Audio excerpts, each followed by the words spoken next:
नमस्कार, दिन भर की बड़ी खबरों में आपका स्वागत है। मैं हूं अंशिता श्रीवास्तव। इस बुलेटिन में आज बात होगी यूपी कांग्रेस के घोषणा पत्र की, अमर जवान ज्योति पर सरकार के फैसले पर उठते सवालों की, जानेंगे जेवर में सपा गठबंधन उम्मीदवार पर क्यों बना सस्पेंस, हरक सिंह रावत ने थामा किस दल का हाथ, बात करेंगे पंजाब कांग्रेस प्रधान सिद्धू की नाराजगी के कारणों की, गोरखपुर में मुश्किल में फंसते योगी आदित्यनाथ की, और बुलेटिन के आखिर में बात बेरोजगारी की। लेकिन तमाम बड़ी खबरों से पहले एक नजर सुर्खियों पर। एलजेपीआर के नेता चिराग पासवान का दावा, बिहार में होंगे मध्यावधि चुनाव, कहा आपस में लड़ रहे हैं एनडीए के नेता, कभी भी गिर सकती है नीतीश कुमार की सरकार। पंजाब विधानसभा के लिए बीजेपी ने जारी की उम्मीदवारों की पहली लिस्ट, बीजेपी की सूची में 34 उम्मीदवारों के नाम। पंजाब में अभी तक बीजेपी के गठबंधन सहयोगियों के बीच नहीं हो पाया है सीटों का बंटवारा।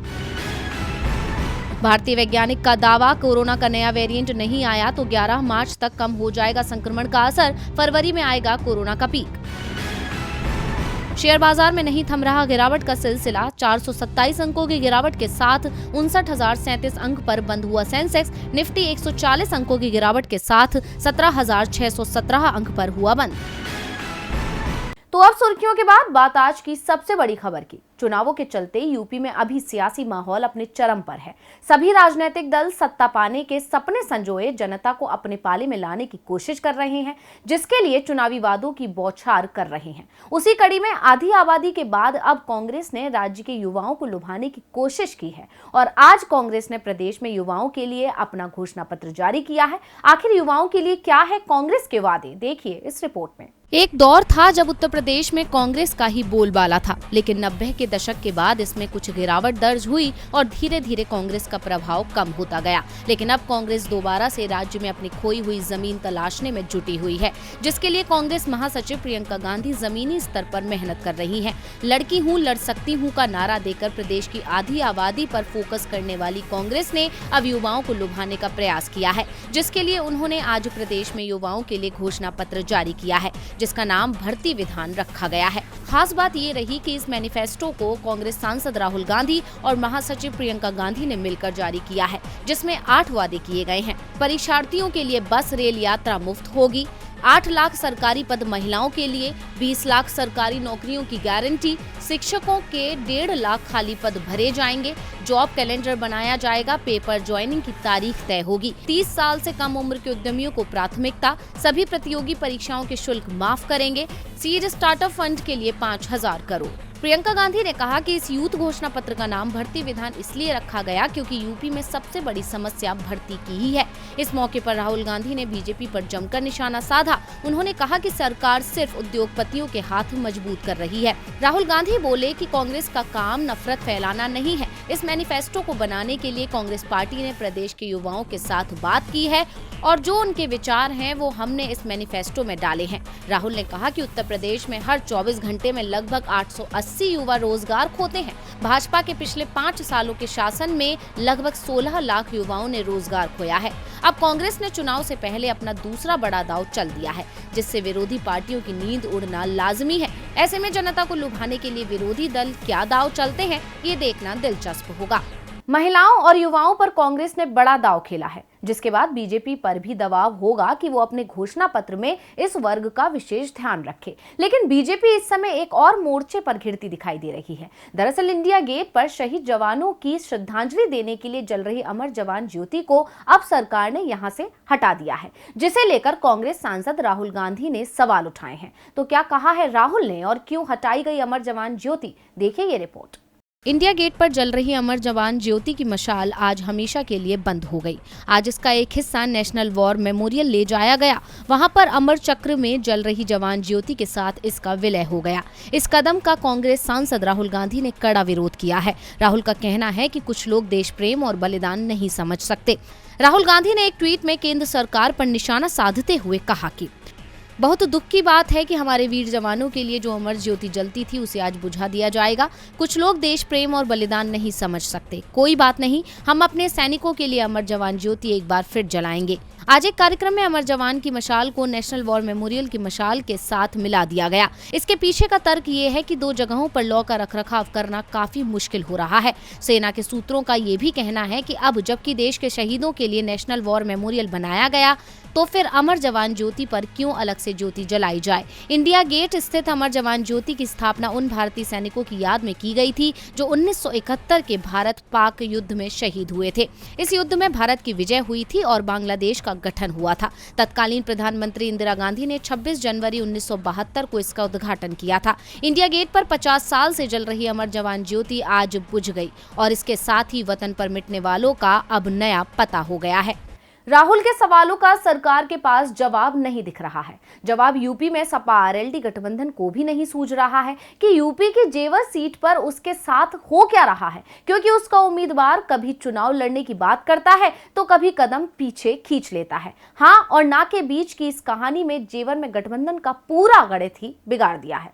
अवतार सिंह भड़ाना राजनीति की बिसात पर सियासी पैंतरों के माहिर खिलाड़ी हैं। अवतार सिंह भड़ाना कांग्रेस के टिकट पर 4 बार सांसद रह चुके हैं, 3 बार हरियाणा के फरीदाबाद से और 1 बार मेरठ से। 2017 में वो बीजेपी की टिकट पर यूपी विधानसभा के लिए मीरापुर सीट से चुने गए थे और अब वो आरएलडी की टिकट पर जेवर विधानसभा सीट से चुनाव लड़ रहे हैं। गौतम बुद्ध नगर की जेवर विधानसभा सीट पर 10 फरवरी को पहले चरण में ही मतदान होना है। भड़ाना के तेवरों के चलते जेवर सीट इस समय चर्चाओं में आ गई है, क्योंकि 1 हफ्ते पहले भड़ाना ने जेवर से ताल ठोकने का ऐलान किया, लेकिन उसके बाद राजनीतिक नफा नुकसान का गणित लगाकर अचानक खबर आई कि भड़ाना चुनाव नहीं लड़ेंगे। भड़ाना के इनकार को सीएम योगी आदित्यनाथ के बुधवार को हुए ग्रेटर नोएडा दौरे से जोड़कर देखा जाने लगा, क्योंकि योगी के दौरे के दूसरे ही दिन गुरुवार को भड़ाना ने चुनाव न लड़ने की घोषणा कर दी। इसके पीछे भड़ाना ने जो वजह बनाई वो खुद के कोरोना संक्रमित होने की थी, जिससे अटकलों का बाजार गर्म हो गया और शाम गहराने के साथ ही भड़ाना ने अचानक यू टर्न ले लिया। उन्होंने ट्वीट कर बताया कि आरटीपीसीआर रिपोर्ट में कोरोना नहीं निकला, अब वो चुनाव लड़ेंगे और जीतेंगे भी। अवतार सिंह भड़ाना ने कांग्रेस छोड़कर 12 जनवरी को आरएलडी ज्वाइन की थी। अगले ही दिन भड़ाना को जेवर से सपा आरएलडी का संयुक्त प्रत्याशी घोषित किया गया था। 17 जनवरी को भड़ाना ने नामांकन किया था। इसके तीसरे दिन ही उन्होंने चुनाव न लड़ने की घोषणा कर दी। आरएलडी में आने से पहले 2019 में कांग्रेस में शामिल होकर फरीदाबाद से लोकसभा का चुनाव भी लड़े थे। इससे पहले यूपी की मीरापुर में बीजेपी के विधायक थे। उन्होंने 2016 में बीजेपी ज्वाइन की थी और उससे पहले वो 2014 में आरएलडी में थे। 2014 में उन्होंने कांग्रेस से फरीदाबाद लोकसभा का चुनाव लड़ा था। 1999 में कांग्रेस से मेरठ लोकसभा चुनाव भी जीता था। लेकिन अब खबर ये है कि भड़ाना जेवर से चुनाव लड़ेंगे और सपा गठबंधन की टिकट पर लड़ेंगे। लेकिन भड़ाना के कभी हाँ और कभी ना ने सपा आरएलडी गठबंधन को जरूर बैकफुट पर ला दिया है। लेकिन फिलहाल भड़ाना की वापसी से ऑल इज वेल है। लेकिन सवाल ये भी है कि क्या अब सपा गठबंधन भड़ाना पर भरोसा करेंगे या नहीं, या फिर भड़ाना अपनी हार के डर से भागने की कोशिश कर रहे हैं। अब इन सवालों के जवाब तो भड़ाना ही दे सकते हैं।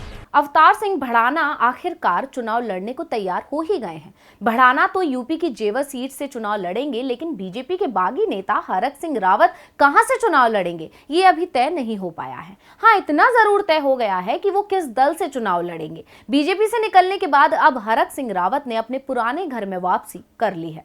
उत्तराखंड में पूर्व बीजेपी नेता हरक सिंह रावत कांग्रेस में शामिल हो गए। हरक के साथ उनकी पुत्र वधू अनुकृति रावत ने भी कांग्रेस की सदस्यता ली है। कांग्रेस महासचिव प्रियंका गांधी की उपस्थिति में हरक ने कांग्रेस की सदस्यता ग्रहण की। हरक सिंह लंबे वक्त तक कांग्रेस में रह चुके हैं, लेकिन साल 2016 में उन्होंने कांग्रेस से बगावत कर दी थी और बाद में वो बीजेपी में शामिल हो गए। 2017 का विधानसभा चुनाव उन्होंने बीजेपी की टिकट पर जीता। बीजेपी सरकार में वो 5 साल तक मंत्री भी रहे, लेकिन इस दौरान उनकी नाराजगी अपनी सरकार से बनी रही। एक बार तो उन्होंने सार्वजनिक कार्यक्रमों में यहाँ तक कह दिया था कि इस बार उनका कार्यकाल बेहद खराब रहा है, वो जनहित का कोई भी काम नहीं करा पाए। हरक सिंह रावत काफी पहले से ही कांग्रेस के संपर्क में थे, लेकिन हरीश रावत के विरोध के चलते कांग्रेस के दरवाजे उनके लिए नहीं खुल रहे थे।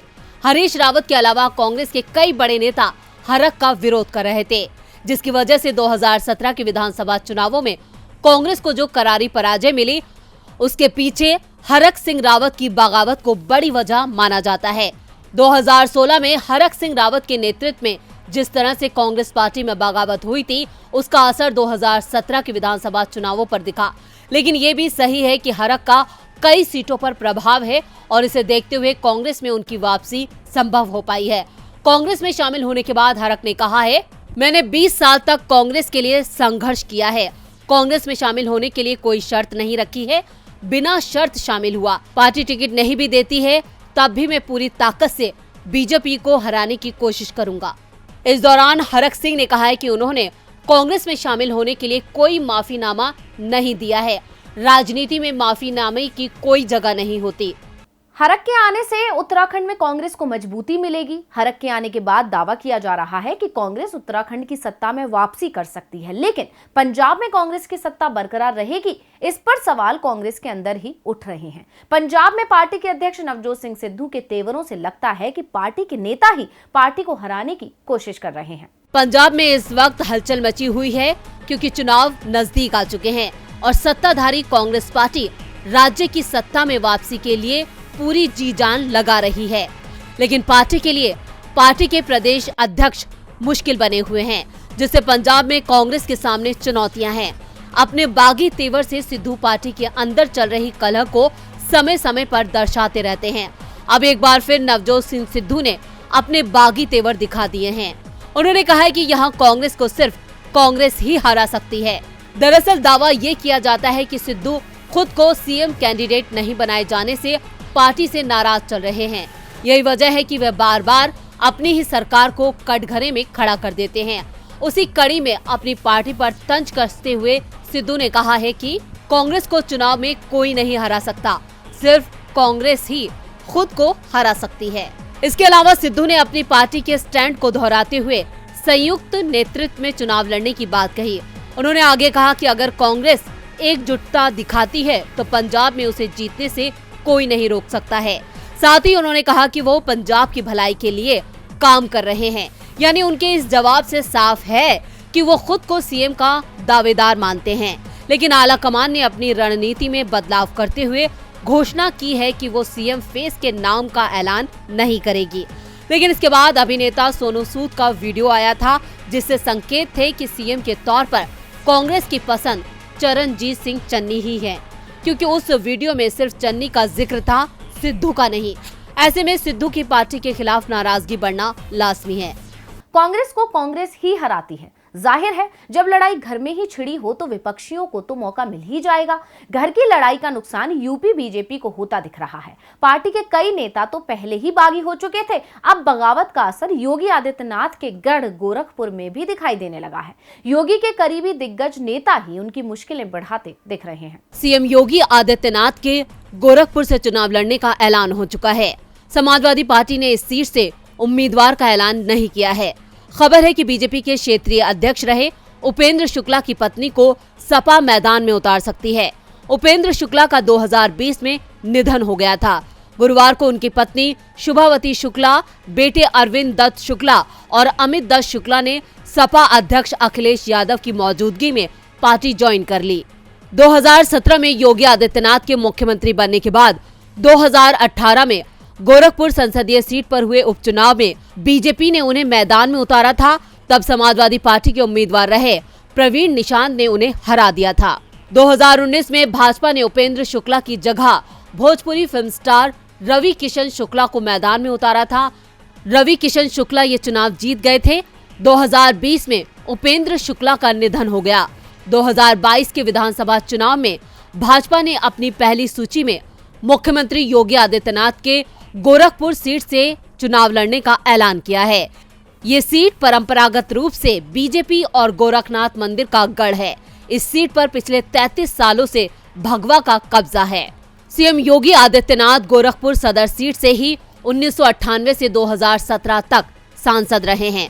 वो सबसे पहले 1998 में गोरखपुर से बीजेपी प्रत्याशी के तौर पर लोकसभा चुनाव लड़े थे। उस चुनाव में उन्हें बहुत ही कम अंतर से जीत दर्ज की थी, लेकिन उसके बाद हर चुनाव में उनका जीत का अंतर बढ़ता गया। वो 1999, 2004, 2009 और 2014 में सांसद चुने गए। यहीं से अप्रैल 2002 में उन्होंने हिंदू युवा वाहिनी बनाई। 2017 में उत्तर प्रदेश के मुख्यमंत्री बनने के बाद उन्होंने गोरखपुर सदर संसदीय सीट छोड़ी। वो विधान परिषद के लिए चुने गए। 2022 में योगी पहली बार विधानसभा का चुनाव लड़ेंगे।